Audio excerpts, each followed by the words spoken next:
नमस्कार। भारत को economic super power बनाने की श्रृंखला में हम आगे बढ़ते हैं। अब तक हमने भारत की आर्थिक नीतियों को समझने की कोशिश की। पिछले 40 सालों में चीन हमसे 4 से 6 गुना आगे निकल गया है। अगर चीन की बराबरी करनी है आने वाले 25 सालों में, तो आज हमारे पास सबसे अच्छा मौका है, क्योंकि आज हमारे पास सबसे ज्यादा युवा है और ये युवा टेक्नोक्रेट है। 138 करोड़ की आबादी वाला देश, यानी कि 138 करोड़ प्रतिभाएं हैं। इन प्रतिभा को सिर्फ बेहतर अवसर देने हैं, और आज हम इन प्रतिभाओं को बेहतर अवसर नहीं दे पाए, और आज हम इन युवाओं को ठीक ठीक अवसर नहीं दे पाए, तो भारत बाकी देशों से हमेशा के लिए बिछड़ जाएगा। तो अब हम समझने की कोशिश करते हैं कि ऐसे कौन से बदलाव करने चाहिए जिससे कि देश की तरक्की आने वाले 25 सालों में चीन से 1.5 गुनी रहे, क्योंकि तभी हम 25 साल में चीन की बराबरी कर पाएंगे। तो सबसे पहले अब तक की जो भारत की योजनाएं बनी, वो योजनाएं गरीबों को ध्यान में रखकर बनाई गई। सस्ते में अनाज, सस्ते में दवाइयां, सस्ते में इलाज, सस्ते में शिक्षा, सस्ते में ट्रेन और बस की टिकटें, सब सस्ते में रखने की जरूरत इसलिए पड़ती थी क्योंकि भारत एक गरीब देश है। तो जो भी योजनाएं बनती थी उसका उद्देश्य ये था कि गरीबों को सस्ते में सुविधाएं उपलब्ध कराई जाए। लेकिन हमने कभी ये नहीं सोचा कि अगर भारत गरीब देश है तो गरीब क्यों है। किसी गरीब परिवार के 5 सदस्यों को अगर आप जीवन भर सुविधा देते रहे, रोटी कपड़ा मकान देते रहे, तो वो गरीब परिवार का उद्धार कभी नहीं होगा। वो हमेशा आपके गुलाम बन के रहेंगे।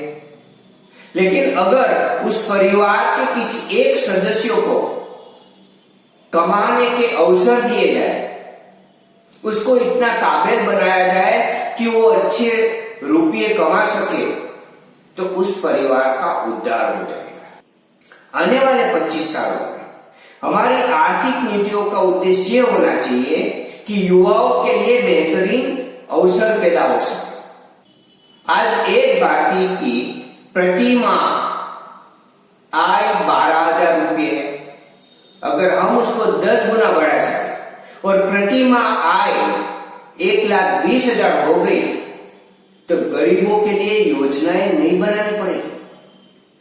वो व्यक्ति खुद बुलेट ट्रेन में मुसाफिरी कर पाएगा। आज हालात ये है कि दुनिया के बाकी देशों में 50 साल से बुलेट ट्रेन दौड़ रही है, और इतनी बड़ी आबादी वाला देश एक बुलेट ट्रेन भी नहीं है। और अफसोस तो इस बात का है कि पहली बार बुलेट ट्रेन के लिए कोई शुरुआत हो रही है तो उसका भी विरोध हो रहा है। अब सवाल ये पैदा होता है कि इतनी बड़ी आबादी के लिए ज्यादा से ज्यादा अवसर कैसे बनाए जाए। तो 3 काम मैं समझता हूं हमें जल्द से जल्द करना चाहिए। सबसे पहला काम, सरकार की भूमिका सभी क्षेत्रों में कम से कम होनी चाहिए। पिछले 72 सालों में नेताओं ने जिस तरह इस देश को चलाया, उससे एक बात तो समझ में आ गई कि सरकार की भूमिका जितनी कम होगी, देश की तरक्की की रफ्तार उतनी ज्यादा होगी। मैं ये क्यों कह रहा हूं? क्योंकि भारत एक गणतंत्र है, गुणतंत्र नहीं है।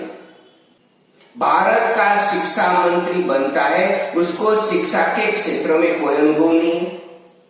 अब वो शिक्षा मंत्री शिक्षा के क्षेत्र के लिए नियम बनाएंगे, शिक्षा के क्षेत्र में खर्च करेंगे, उसकी योग्यता कितनी?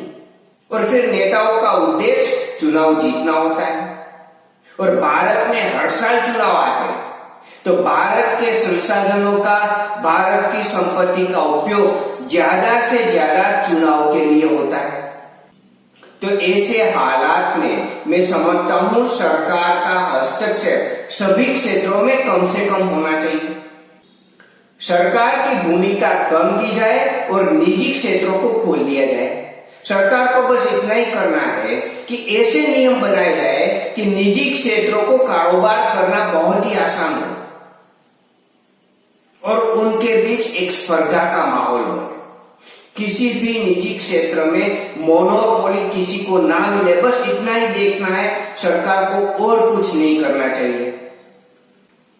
दूसरा बदलाव है टैक्सेशन को कम करना चाहिए।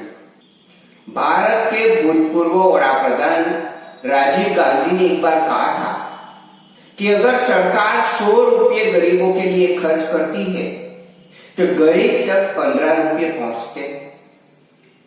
अगर देश की सरकार और नेता इतने अकुशल है तो देश का टैक्स कलेक्ट करके उसको देना कितना योग्य है?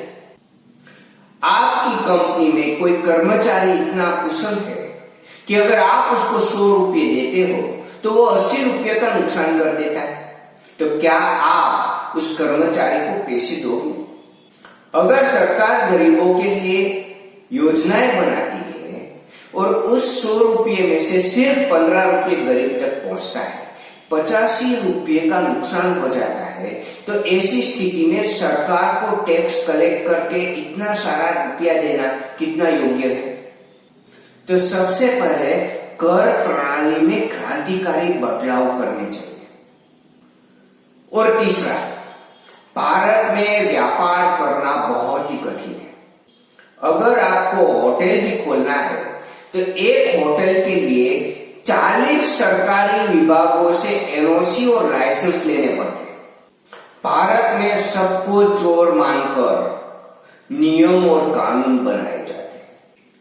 इतने सारे नियम और कानून बनाने के बाद भी अगर आपको कोई अन्याय होता है और अगर आप न्याय लेने जाओगे तो आपको 20 साल तक न्याय नहीं मिलता। अगर हमें न्याय पाने में 20 साल का वक्त लग जाता है तो फिर इतने सारे नियम और कानून बनाने की जरूरत क्या है?